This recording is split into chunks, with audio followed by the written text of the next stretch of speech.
흥황을 하는 그런 내용에 대한 이 데이터를 제시를 했습니다. 왼쪽에 여러분이 보실 때 맨 오른쪽에 2000년도와 2019년도에 기업의 순위를 보시면 전 세계 순위입니다. 엄청나게 많은 기업들이 변화되어지고 있음을 볼 수 있습니다. 특별히 이 플랫폼 기업이라고 그렇죠.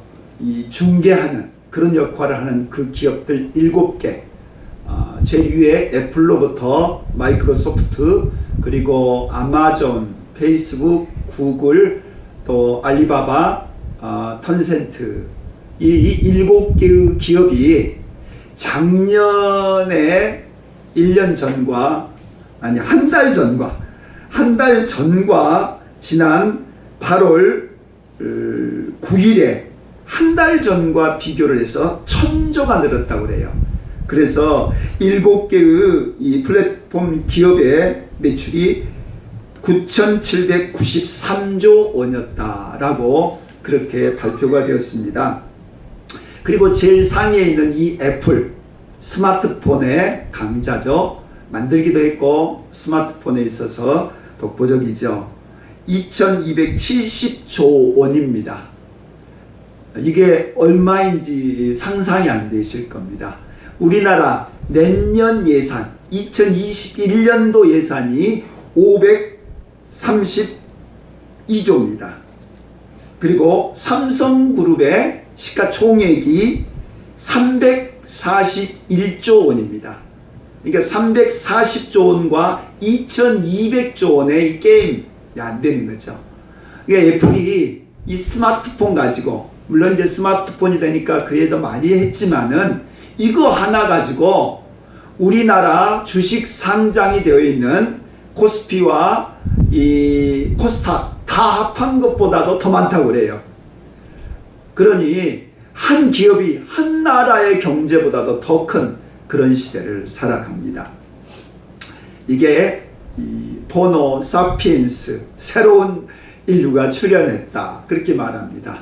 4차 산업혁명 시대는 지금 우리가 살아가고 있는 그런 시대입니다. 1차, 2차, 3차를 지나서 4차, 모든 게 이 무선으로 연결되어진 시대죠. 지금 우리가 비대면 예배라고 하죠. 그래서 저 영상으로 예배를 드리신 분도 있어요. 이 비대면, 얼굴 보지 않고 예배하는 거죠. 근데 역설적으로 비대면이지만은 연결되어 있기 때문에 예배를 드릴 수 있는 거예요. 무선으로 연결되어져 있고, 지금 이 영상은 저기 LA에 있는 실리콘밸리에 갔다가 다시 오는 거예요. 그리고 지금 우리들한테 보여지는 거거든요. 올해 이 줌 기업이 지난 1월과 9월 달 사이에 무려 566%가 성장을 했다고 그래요. 그러니까 10억 원 매출이었다면 56억 원으로 늘어났다 이 말이에요. 이 줌이라고 하는 기업 하나가. 그리고 이 자산 총액이 153조 원, 삼성이 320조 된다고 그랬잖아요. 근데 기업 하나가 이렇게 엄청납니다. 그리고 그 창업자는 23조 원이 되었다고 그래요. 밑에 있는 그래프 보시면은 100년 된 IBM의 이 가치를 10년 된 이 줌이라고 하는 기업이 초월을 해버린 거예요. 지난 9월 달에. 이 코로나 시대, 이 비대면 시대, 모든 것이 다 망해져 가고 폐업을 하고 그리고 문을 닫는 시대인데, 이렇게 엄청나게 무려 600% 가까이 성장을 하는, 그리고 테슬라도 연초와 지금 9월달이 400%가 성장을 하는 그런 어떤 시대다라고 하는 겁니다. 이전에 인류 역사 속에서 한 번도 경험해보지 않는 새로운 시대가 오고 있고, 우리가 그 한복판에 지금 있다라고 하는 그런 뜻입니다. 이런 전환기에 있어서 우리가 어떻게 살아야 할 것인가를 오늘 성경을 통해서 우리는 살펴보고자 합니다. 우리는 지난 시간에 사사기서를 마쳤습니다. 그 사사기서의 제일 마지막 절에 이런 구절이 나옵니다. 그때 이스라엘에 왕이 없으므로 사람이 각기 자기의 소견에 옳은 대로 행하였더라. 이게 사사기서의 결론입니다. 사사기서가 막장으로 치닫는다라고 하는 것을 지난 20장 이전에 살펴보았죠. 인간사에 벌어질 수 있는 모든 추악한 꼴이 이 사사기서에 등장을 했습니다. 그리고 사사기서의 마지막은 이 모든 것이 왕이 없기 때문이다 라고 그렇게 결론을 내리고 있었습니다. 그러면 왕이 등장하면 뭔가 다르겠다라는 것을 보여주는 거잖아요. 그럼 왕의 시대가 지금 이루어지고 새롭게 시작을 하고 있음을 보여주는 것이 바로 사사기서의 마지막이다라는 겁니다. 사사는 말 그대로 하나님이 세우셨던 이 판관이라고 하는 지도자입니다. 그리고 그 역할이 끝나면 끝이 나는 거예요. 계승을 하지 않았다는 겁니다. 근데 왕이라고 하는 것은 아버지가 왕이면 아들도 왕이고 손자도 왕이고 왕은 계승되는 거죠. 그래서 안정적인 것은 있습니다. 어쨌든 사사시대에서 이 왕정시대로 넘어가는 이 과도기에 등장한 사람, 그게 바로 오늘 살펴보려고 하는 사무엘이라고 하는 사람입니다. 사무엘상 1장 20절을 보게 되면 그의 어머니 한나가 나옵니다. 근데 이 한나가 임신을 하지 못했어요. 아들이 없었다는 거예요. 옛날 시대에 아들이 없는 여성은 인간 취급을 받지 못했어요. 그런데 그의 남편인 엘가나의 첩이 분인나라고 있었습니다. 근데 이 분인나는 자녀를 잘 낳았어요. 그러니 첩이지만 아들이 있으니까 이 본부인인 한나를 핍박을 한 거예요. 아무리 남편이 사랑해도 없는 건 없는 거잖아요. 그래서 이 자식이 없는 것 때문에 늘 슬프고 괴로웠던 이 한나가 마음을 작정하고 성전에 가서 기도를 합니다. 하나님, 저에게 아들을 주시라고. 내게 아들을 주신다면 그 아들을 하나님께 바치겠습니다 라고 하는 서원 기도를 드립니다. 그리고 그 서원 기도를 하나님이 응답하셔서 사무엘이라는 아들을 주십니다. 이름의 뜻은 하나님께서 주신 아들, 내가 기도로 응답받은 아들, 그 뜻입니다. 그래서 이 사무엘이 젖을 뗄 즈음이 되니까 이 한나는 이 사무엘을 데리고 성전에 올라갑니다. 그리고서는 숫소 3마리, 그리고 밀가루 1포대, 포도주 가죽부대 하나를 가지고 실로에 있는 여호와의 집에 나가서 이 어린아이를 하나님의 전에 바쳐버립니다. 아이가 언제예요? 젖을 뗄 즈음에 한 3살 정도 됐을 거다, 그렇게 추정을 합니다. 그러니까 아직 엄마 하는 그런 어떤 어린아이를 엄마의 품에서 떼가지고 하나님의 전에다 바쳐버렸다는 겁니다. 왜죠? 그렇게 서운했기 때문에, 그렇게 약속을 했기 때문에. 자식이 없잖아요. 그럼 자식이 없는 거잖아요. 어렵게 얻었던 아들 아닙니까? 자기가 수모당하고 박해당하고 무시당하고 억울함 속에서 겨우 얻었던 그 아들인데 그 아들을 하나님께 바쳐버린 거예요. 그것도 소 3마리의 소원 제물과 함께. 그래서 이 사무엘은 하나님의 전에 바쳐지게 되었고 이 한나는 자녀가 없게 되었죠. 놀라운 것은 하나님께서 그 한나에게, 자녀를 낳을 수 없었다는 그 한나에게 아들 3명과 딸 2, 5배의 축복을 주시게 되죠. 어쨌든 이 사무엘은 이제 하나님의 전에 바쳐지게 되었습니다. 그리고 오늘 본문 사무엘상 3장 10절 다 함께 읽어볼까요?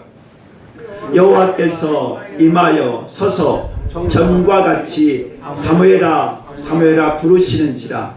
사무엘이 이르되 말씀하옵소서 주의 종이 듣겠나이다 하니. 아멘. 몇 번 찾아왔다고요? 3번. 근데 2번은 엘리가 부른 줄 알고 찾아갔고, 3번째 찾아가니까 엘리가 더 이상 나 찾아오지 말라고. 그리고 하나님이 너 찾아온 거니까 하나님 앞에 내가 여기 있다라고 말을 하라고. 그래서 4번째 이제 하나님의 음성을 듣는 그 장면입니다. 모세야 모세야 부르신 것처럼, 아브라함아 부르신 것처럼 사무엘아 사무엘아 부르셨다는 거예요. 오늘 우리들에게도 이런 은혜가 있기를 축복합니다. 하나님께서 내 음성을 불러주시고 나에게 나타나시는 그런 은혜의 순간입니다. 그래서 이 사무엘은 하나님으로부터 음성을 들으면서 그 음성의 요지는 지금의 제사장 그리고 지금의 사사인 엘리가 하나님의 버림을 받았다는 거죠. 그의 두 아들이 하나님 앞에 불경건했고 하나님을 모욕하는 일을 했다는 거예요. 그래서 하나님이 엘리의 가문을 멸하겠다는 겁니다. 그리고 그 엘리의 가문은 제사로도 제물로도 어떠한 것으로도 용서받을 수 없다라고 선언을 한 것이에요. 그리고서는 이제 잠이 깼겠죠. 그 다음날. 그래 엘리가 묻습니다.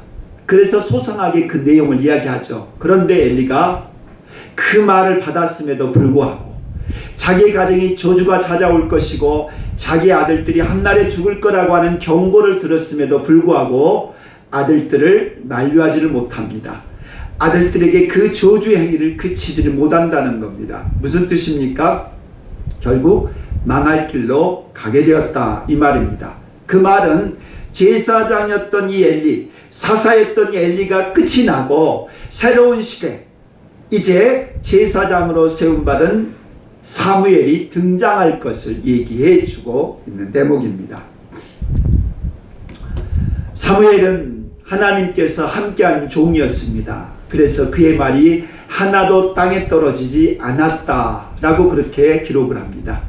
하나님을 만나고 나서 실로에서 하나님을 만나고 나서 그 만난 그 하나님과 사무엘은 동행을 했다는 거죠.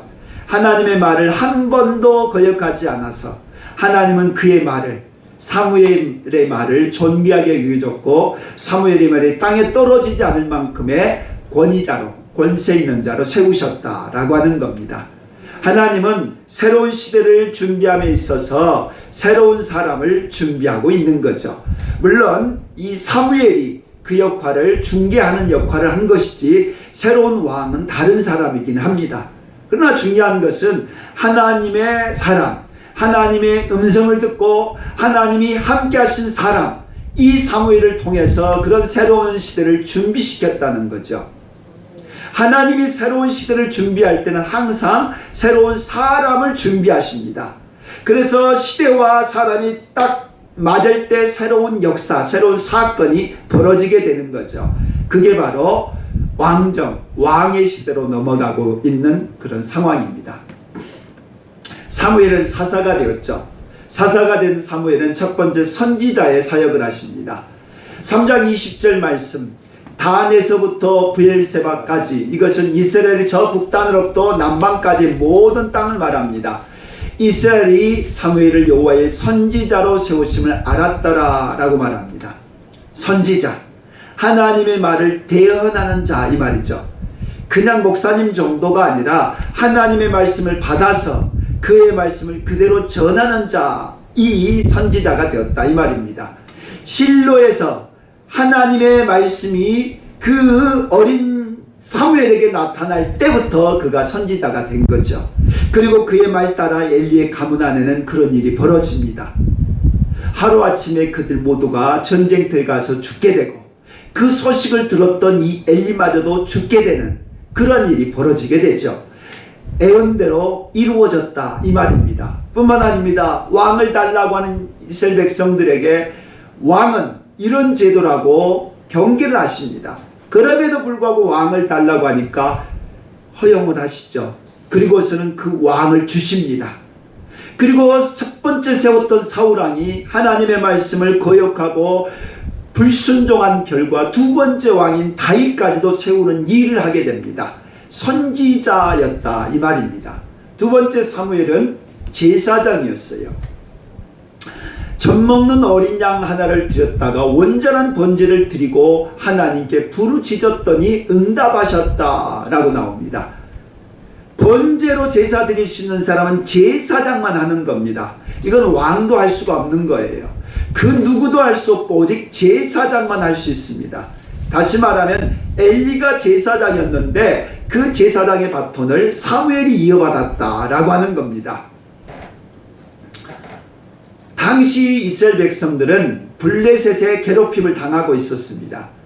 그러자 블레셋과의 전쟁을 이겨보려고 했었던 수단이 법궤를 가지고 전쟁에 참여하는 것이었습니다. 법궤는 하나님의 임재를 상징하는 거죠. 다시 말하면 하나님을 모시고서 전쟁을 하겠다라고 해서 법궤를 가지고 나갔다는 겁니다. 그러나 그 법궤를 도리어 빼앗기고 만 것이죠. 하나님의 이름으로 하나님의 성전이라고 하나님의 법궤라고 주장했었던 그것을 빼앗기고 말았다는 거죠. 오늘날 교회가 그렇습니다. 교회가 대면 예배냐 비대면 예배냐, 교회가 예배당이 중요하냐 안 중요하냐 이 논쟁을 하고 있는데, 법궤마저도 하나님이 임재하신 법궤마저도 빼앗겨버린 현실이었다 이 말입니다. 그러나 하나님은 하나님 스스로 영광을 취하시죠. 그 법궤를 빼앗아갔던 그들이 우상신전에다가 두면은 우상의 목이 부러져 버린 거예요. 그리고 전염병이 생기는 겁니다. 그래서 어쩔 수 없이 그 법궤를 다시 이스라엘로 돌려보냅니다. 그러기를 20년이 지났다라고 함. 20년 지나자 이들이 공고한 거죠. 그래서 이 사무엘에게 찾아와서 우리를 위해서 기도드려달라, 예배드려달라, 제사드려달라 해서 바로 미스바에서 오늘 이 사무엘상 7장의 사건의 제사를 드리게 된 겁니다. 그러자 이스라엘 백성이 미스바에 몰렸다는 소식을 듣고서 블레셋이 침입을 해옵니다. 아무 방비가 없었던 그들이 이 사무엘에게 도움을 요청할 때 사무엘이 하나님께 기도를 하자 하늘에서 번개가 내리쳐서 그 블레셋을 흩어지게 만들었고, 그 블레셋이 이 전쟁에 이 패배를 하는 일이 벌어지고, 그로 인해서 그들은 다시 이스라엘에 침입을 못하는 일이 벌어집니다. 제사장 사무엘이었습니다. 사사였던 사무엘입니다. 이 승리가 있고 나서 미스바에서 이 대승을 거두고 나서 이제 그때부터 사무엘은 사사로서 역할을 하게 됩니다. 베델과 길갈과 미스바를 순회하면서 가는 곳마다 다스렸고, 또한 여호와를 위하여 제단을 쌓았다라고 나옵니다. 제단을 쌓았다 누가 한다고요? 제사장만이 하는 겁니다. 다스리는 것은 누가 하는 거예요? 사사가 하는 거예요. 그러니까 사사도 되었고 제사장도 되었고 선지자도 되었던 사람, 이게 사무엘입니다. 사무엘은 사사로서 역할뿐만 아니라 이제 마지막 자신의 사명, 매우 중요한 사명, 이를 위해서 사무엘을 세웠다 할 만큼 중요한 역할, 그게 바로 왕을 세우는 일이었습니다. 그들이 전쟁에 승리했어요. 블레셋이 쳐들어올 수 없을 만큼 승리했어요. 그리고 사무엘이 사사였습니다. 그렇지만 사무엘도 나이가 들어갑니다. 이제 나이가 든 이 사무엘, 그의 아들 두 아들이 사사로 부름받았지만 그들이 사사의 역할을 할 수가 없습니다. 그래서 백성들이 요구합니다. 우리도 다른 나라와 같이 왕을 주시라고 그렇게 요청을 하게 됩니다. 그러자 왕이 어떤 거라고 하는 것을 이야기하면서 왕에 대해서 하나님이 또 사무엘이 싫어하는 내색을 보입니다. 왜냐, 왕이라고 하는 것은 안정적이긴 하지만은 왕은 하나님 대신에 왕이 그 자리에 오를 수가 있기 때문에 그렇습니다. 그 위험성을 알기 때문에 하나님이 싫어합니다. 그러나 끝까지 그들이 요구를 하니까 어쩔 수 없이 허락을 합니다. 그리고서 세웠던 왕 사무엘입니다. 사울입니다. 다 함께 읽어볼까요? 사무엘이 모든 백성이 이르되 너희는 여호와께서 택하신 자를 보느냐, 모든 백성 중에 착할 이가 없느니라 하니 모든 백성이 왕의 만세를 외쳐 부르니라. 아멘. 아멘. 사울입니다. 초대왕 사울을 세우게 된 사건입니다. 이 사울은 본래 암나귀를 잃어버려서 암나귀를 찾으러 갑니다. 근데 암나귀를 찾을 수 없으니까 마침 사무엘이 가까이 있는 줄 알고 찾으러 갑니다. 근데 그 전날 밤 하나님이 청년 하나가 찾아올 거고 그는 이 나라의 왕이 될 자라고 해서 기름 부음을 하라고 합니다. 전혀 생각지 않았던 사울이 이 사무엘을 만나서 기름 부음을 받습니다. 왕이 될 거라고 하는 신탁, 하나님의 예언을 받는 것이죠. 그렇다고 해서 왕이 된 건 아니었습니다. 시간이 되어서 이스라엘 전 지파를 모이게 합니다. 그리고 제비를 뽑습니다. 근데 제비 중에서 12지파 중에 베냐민 지파가 뽑히고 베냐민 지파 중에서 기스의 가문이 뽑히고 기스의 아들 중에서 사울이 뽑히게 되는 일이 벌어집니다. 그래서 비로소 사울을 왕으로 세우는 일이 벌어집니다. 근데 사울이 보면 알지만 키가 컸던 모양이에요. 그래서 사람들보다 머리 하나가 컸을 만큼 큰 사람이었어요. 왕이 되기에 외모적으로 적합했다는 거예요. 그리고 생김새도 굉장히 출중했던 모양입니다. 그래서 많은 사람들이 만세하면서 이 사울을 왕으로 세운 그런 장면입니다. 그리고 사울은 여기서 끝나는 게 아니라 나중에는 암몬 사람 나하스가 쳐들어왔을 때 그 나하스를 공격해서 승리함으로 말미암아 비로소 왕의 자리에 등극을 하게 됩니다. 사울을 왕으로 세우는 역할을 하게 됩니다. 성경 안에서 사무엘만큼 그리스도의 삼중직을 보여주는 분이 없습니다. 모세가 그 역할을 보여주긴 하지만 모세가 스스로 제사장 역할을 항상 하지는 않았습니다. 아론이 그 역할을 한 거죠. 그러나 이 사무엘은 왕 노릇 사사의 역할을 했고요. 제사장으로 제사를 드렸고요. 선지자의 역할을 한 사람입니다. 그리스도의 삼중지라고 그러죠. 왕이요, 제사장이요, 또한 선지자 노릇을 했던 유일한 사람 사무엘입니다. 그 사무엘인 하나님의 종으로서 새로운 시대에 대한 준비를 하고 있었던 것이죠. 그리고 그 새로운 시대를 사울을 통해서 열었던 사람입니다. 자, 그런데 하나님도 후회하시고 하나님도 한탄하시는 분이세요. 완벽하게 모든 걸 다 짜맞춰서 기계처럼 사람을 짜맞추신 분이 아니라는 거예요. 왜냐하면 인간이란 파트너가 자유의지를 가지고 있기 때문에 그래요. 하나님이 자유의지를 준 이상은 그것을 처리하지 않으셨어요.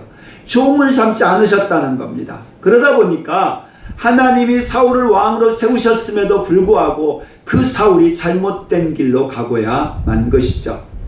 사무엘상 15장 26절을 보면은 사울이 두 번째 불순종한 사건이 나옵니다. 그 두 번째 불순종을 했을 때 결국 사울은 하나님으로부터 버림을 받고 맙니다. 아멜렉을 진멸하라는 명령을 받습니다. 이 아멜렉은 출애굽을 했던 이스라엘 백성들이 홍해바다를 떠나서 시내산을 가는 도중에 뒷꽁무니를 쳐서 약한 사람을 공격했던 나라가 아멜렉입니다. 비열한 거죠. 그리고 아직 군사가 되지도 못했던 그들을 공격해서 괴롭혔던 나라 아멜렉. 여호수아가 전쟁에 나가고 모세가 두 손 들어 기도해서 승리했던 사람이 족이 아멜렉입니다. 그때 하나님 말씀하시기를 아멜렉을 내가 천하에서 없애버리겠다 말씀을 하셨거든요. 그러나 그로부터 수백 년이 흘러서 그 사명을 이 사울 왕에게 맡긴 것이죠. 사울 왕은 전쟁에 가서 승리합니다. 그리고 아멜렉 왕을 잡아옵니다. 그리고 그들에게 좋은 이 가축들을 잡아옵니다. 진멸이라고 하는 뜻은 뭐냐면 하나도 남기지 않는 거예요. 왜냐하면 모든 게 다 죄로 물들었기 때문에 남기면 안 됩니다. 심지어 어린아이도 남기면 안 되는 게 진멸이에요. 짐승도 없애는 것이 진멸이라는 거예요. 말 그대로 초토화라고 그런 거죠. 하나도 남기지 않는 것. 이게 하나님의 명령이었어요. 근데 사울은 그 중에서 좋은 걸 남겨온 것이죠. 그랬을 때 사무엘이 그렇게 말합니다. 왕이 여호와의 말씀을 버렸으므로 여호와도 왕을 버렸습니다 라고 말씀을 하시죠. 이제 큰일이 벌어진 거죠. 하나님이 세우신 왕을, 사무엘이 기름 부어 세우셨던 왕을 사무엘이 폐해야 되는 그런 사건이 벌어진 거죠. 보통 사건이 아니잖아요. 이 일은 은밀하게 진행됐습니다. 그리고서 사무엘은 베들레헴에 갑니다. 그리고 이새의 집을 초청합니다. 왕에게는 제사 지낸다라고 그렇게 이야기를 하고서는 이 이새의 집에 가서 제사 드린다라는 명목으로 그 중에 다윗에게 기름을 붓습니다. 그리고 다윗은 하나님의 영으로 충만하게 되었고 사울은 떠나가게 되어집니다. 하나님이 사울왕을 폐하시고 하나님의 합한 종 다윗을 왕으로 세우고 있는 그런 대목입니다. 그로부터 이 다윗은 왕의 품마도 되어지고 총사령관도 되어지고 승승장구를 하죠. 그러나 사울왕이 시기를 받아서 이 다윗이 죽을 뻔한 상황에 직면합니다. 그러니까 도망을 칩니다. 그래서 도망간 곳이 바로 이 사무엘에 있었던 라마 라요시라고 하는 곳입니다. 사무엘상 19장입니다. 다윗이 도피하여 라마로 가서 사무엘에게로 나아가서 사울이 자기에게 행한 일을 다 전하였고 다윗과 사무엘이 나요스로 가서 살았더라. 아멘. 지금은 사울의 왕권이 강할 때였습니다. 사울은 가는 곳마다 승리를 했고 처음에 3,000명으로 시작했던 군사들이 이제는 수많은 군사들로 자리를 잡았습니다. 왕국이 세워졌습니다. 왕의 군대가 세워진 거지요. 그랬던 상황에서 다윗이 이 사울왕의 밑보인 거죠. 그래서 사울왕이 다윗을 죽이려고 한 거죠. 도망간 것이 사무엘이었습니다. 사무엘에게 도망갔다라고 하는 것은 사무엘도 위험할 수 있는 상황 아니겠습니까? 감히 왕의 명령을 거역해서 도망을 쳤으니 살아날 수가 없는 상황이었잖아요. 위기적인 상황이었습니다. 그런데 여기에서 놀라운 사건들이 벌어집니다. 다윗을 잡으러 군대를 3번을 보냅니다. 근데 3번을 보냈던 그 군대들이 사무엘에게 올 때마다 성령에 취해가지고 성령 충만해가지고 다윗을 잡으려고 생각을 하지 않습니다. 그래서 마지막에는 사울왕이 직접 잡으러 오는데 사울왕도 성령 취해가지고 그냥 벌거벗고 방언하고 예언하면서 그렇게 하루를 보냅니다. 이 사건은 다윗에게 굉장히 중요한 사건이었습니다. 지금 다윗은 사울왕의 쫓김을 받아가지고 피해간 곳이 사무엘이었잖아요. 사무엘이 이제 마지막 나이가 들어서 죽기 전의 상황이었어요. 그런데 마지막으로 사울이 다윗을 잡아 죽이려고 하는 이 손길로부터 다윗을 보호한 것이죠. 물론 하나님의 성령이 임하셔서 보호한 것이지만은 사무엘이 다윗을 지지했음을 보여주는 것이죠. 이로부터 다윗은 망명길을 떠납니다. 수많은 어려움을 겪습니다. 그러나 그럴 때마다 다윗은 바로 이 장면을 생각했을 것입니다. 사무엘과 함께 있었을 때 하나님의 성령께서 그의 보좌가 되어주시고 도움이 되어주시고 그를 지켜주셨던 사건을 생각했다는 거예요. 그리고 사무엘은 온 백성들에게 내가 다윗을 지지한다라고 하는 것을 몸소 행동으로 보여주었던 것이죠. 사무엘은 마지막 자기가 잘못한 건 아니었지만 어쨌든 사울왕이 잘못된 길로 가버렸을 때 자신의 사명이 거기서 끝나는 게 아님을 알았고 다윗을 왕으로 세우는 일까지 마감을 짓고 그의 인생을 끝을 내게 됩니다. 새로운 시대를 준비했고 열었습니다. 근데 그게 실패로 돌아갔을 때 그 마무리까지도 하고서 그의 생을 마감지었던 사람 사무엘이었습니다. 횃불에라고 월요일마다 하는 강의가 있습니다. 물론 이건 유튜브로 합니다. 한동대 김인중 교수가 4차 산업혁명 시대의 5가지의 이 특징을 얘기했습니다. 지식의 대중화. 누구든지 스마트폰으로 검색을 하면 모든 정보를 알 수 있다는 겁니다. 이제는 부모님에게 선생님에게 물어보지 않는다는 거예요. 초연결사회 와이파이로 지금도 연결되어 있다는 거죠. 모두가 영향력을 가질 수 있는 파워 블로그가 나올 수 있고 유튜버가 나올 수 있는 세상, 누구든지 좋아하는 걸 하면서 영향력이 극대화할 수 있다는 것. 4번째, 데이터 기반 사회. 우리가 동선이 체크가 되어지고 코로나 방역을 할 수 있는 게 이 데이터 때문에 가능한 거예요. 5번째, 혁신과 기대를 한다. 왜냐하면 이 4가지가 있기 때문에 새로운 시대에 대한 준비를 할 수 있다라는 그런 얘기를 했습니다. 한마디로 변화의 시대다 이 말입니다. 4차 산업혁명의 여러 가지의 산업기술들은 사실은 도구인 겁니다. 하나님을 증거하기 위한 이제 종말의 시간이 다가옴에 있어서 예수 그리스도의 복음을 전 세계에 편만히 증거하는 일에 대한 도구로서 주셨다는 거예요. 그렇다면은 우리는 이 모든 걸 통해서 하나님의 살아계심을 증거할 수 있어야 되겠다라고 하는 거죠. 오늘 본문 말씀 사무엘입니다. 사무엘은 이 전환기의 지도자라고 했습니다. 자기의 사사시대를 끝내고 왕정시대를 대비하는, 그리고 왕을 세우는 역할을 했던 사람 사무엘이었어요. 근데 그가 한 사람 왕도 세우기 어려운 판에, 그렇잖아요? 근데 두 사람까지 왕을 세운다는 이 엄청난 일을 어떻게 감당할 수 있었을까? 도대체 그가 뭘 믿었기에, 무슨 힘으로 저런 일을 할 수 있었을까? 왕이 명령하면 하루 한순간에 죽을 수도 있는 상황이잖아요. 왕한테 지금 반란한 일을 하는 거 아닙니까? 쿠데타를 하는 거잖아요. 왕 대신에 다른 왕을 세웠다는 거, 이건 말도 안 되는 엄청난 일을 어떻게 할 수 있었을까? 그게 사무엘상 3장 21절에 나오는 말씀이었을 겁니다. 우리 다 함께 읽어보겠습니다. 여호와께서 실로에서 다시 나타나시되 여호와께서 실로에서 여호와의 말씀으로 사무엘에게 자기를 나타내시니라. 아멘. 하나님이 함께 하셨다라는 거죠. 어린 시절에 실로에서 엘리 제사장의 가문을 애원했었던 것처럼 4번씩이나 사무엘의 이름을 부르고 나타나셨던 그 주님이 다시 또 나타났다는 거예요. 그리고서는 그때부터 죽을 때까지 함께 하셨다는 거예요. 하나님의 음성을 들었다 이 말이죠. 하나님이 함께한 종이었다 이 말입니다.